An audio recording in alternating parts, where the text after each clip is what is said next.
In the heart of the kingdom of Orendale, King James paced the marble floor of his private study. Once a ruler of peace and prosperity, he now found his spirit weighed down by a single worry.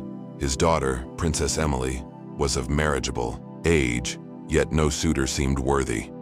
Noble houses sent delegation after delegation, yet each match fell short, too ambitious, too proud, too beholden to political gain. Night after night, James stared at Emily's portrait above the hearth, its painted eyes reflecting his desperation.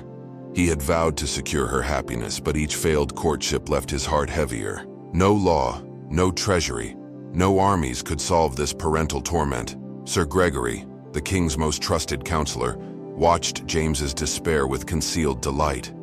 Gregory's robes of midnight blue brushed the floor as he stepped forward, bowing deeply.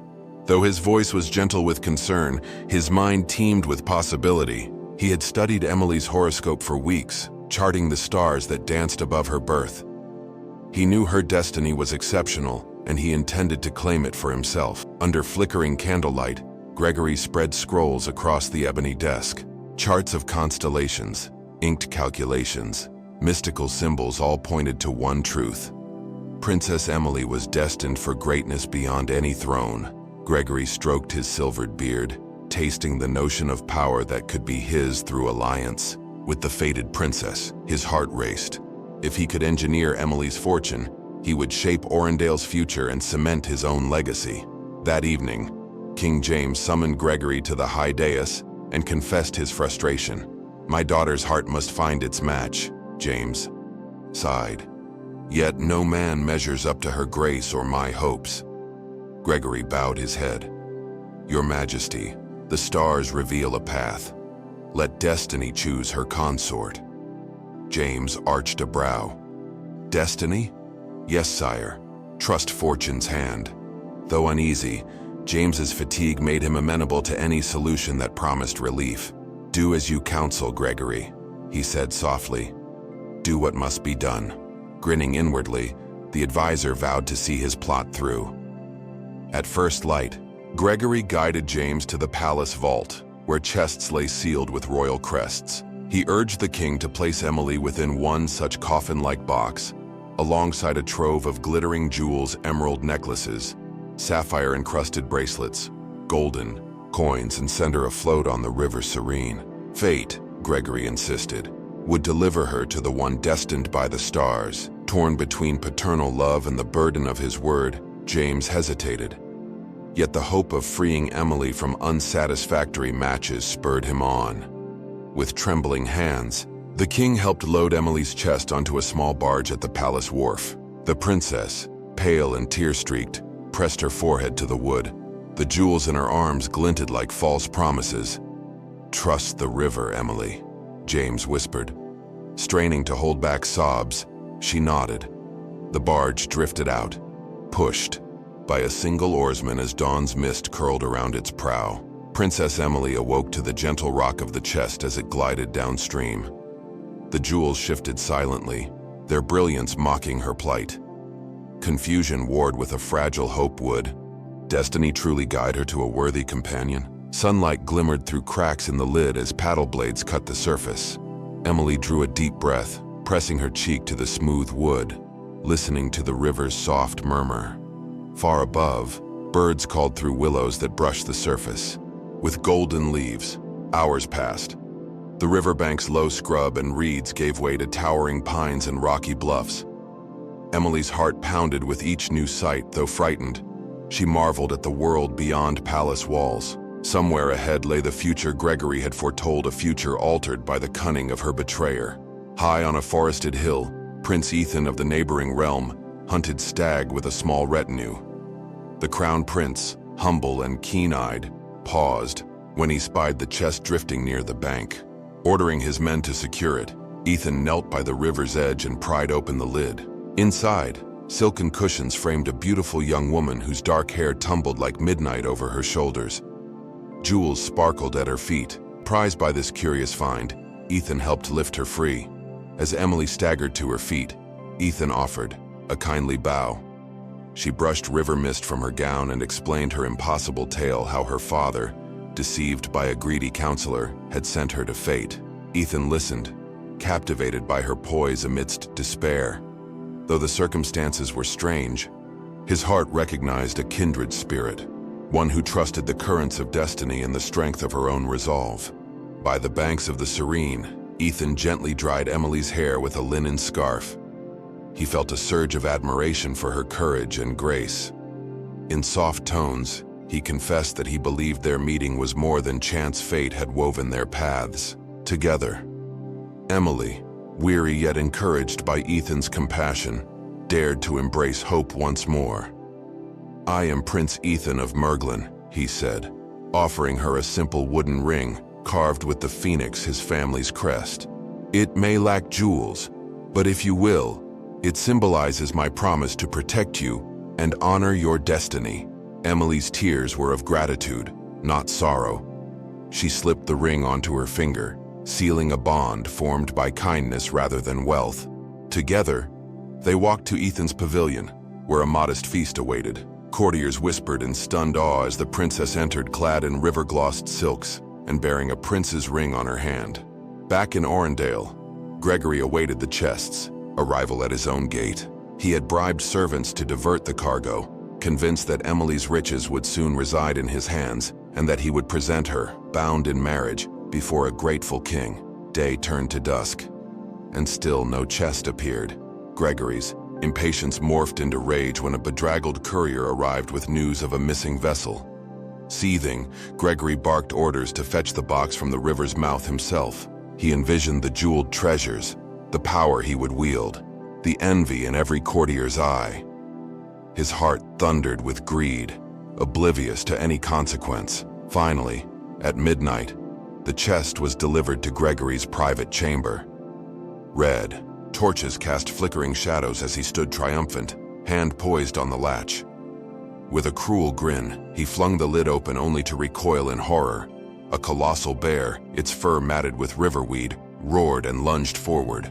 The animal had been placed in Emily's stead by Prince Ethan's loyal guards, who had learned of Gregory's treachery and sought to save the princess from further harm. Gregory stumbled back, but the bear's massive paw crashed down on the chamber floor. Terrified servants barred the door at his instructions, turning away from his desperate screams. Within moments, the counselor's cries faded to ragged silence. News of Gregory's grisly end spread through Orendale like wildfire.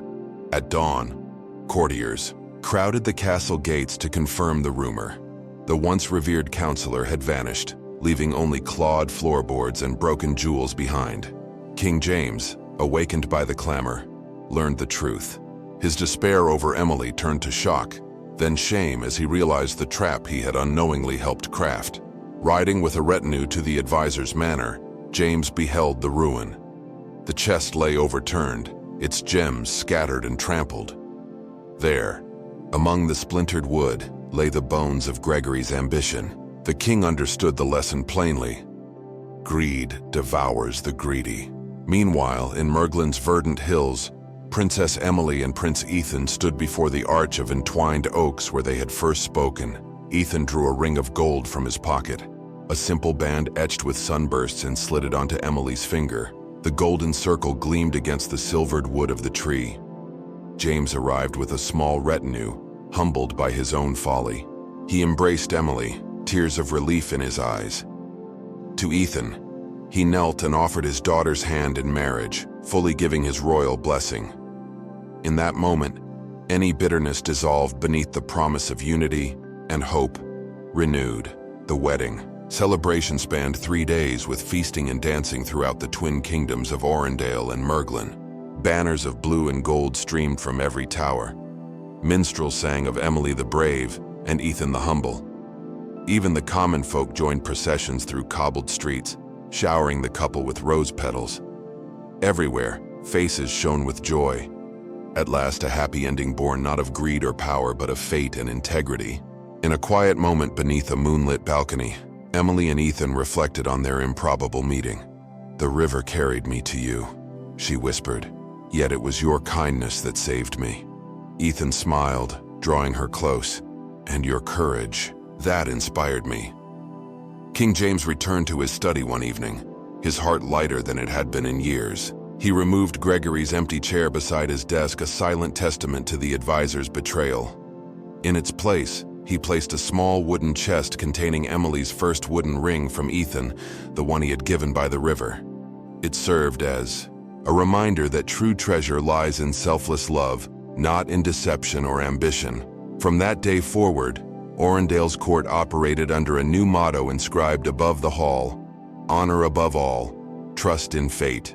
Once, when the river flooded the lowlands, Emily joined neighbors in reinforcing dams and sandbags. She guided young mothers to safety and comforted children who feared the rising waters. Ethan stood beside her, building barricades and lifting spirits. Their partnership in hardship reflected the principle that had united them: integrity in action, compassion in heart. Villagers spoke of their queen and king as the couple who rose above deceit. And though many years passed, no flood or drought, no court intrigue or famine could ever dim the memory of how they found one another by trusting destiny, by acting with honor, and by refusing to surrender to greed.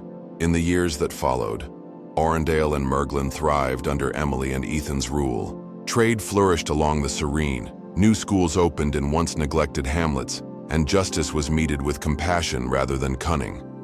The story of Gregory's downfall became a cautionary fable, recounted wherever power tempted the heart. Princess Emily, now queen, oversaw her realm with wisdom shaped by her own trials. Whenever doubt stirred among her council, she touched the wooden ring Ethan gave her.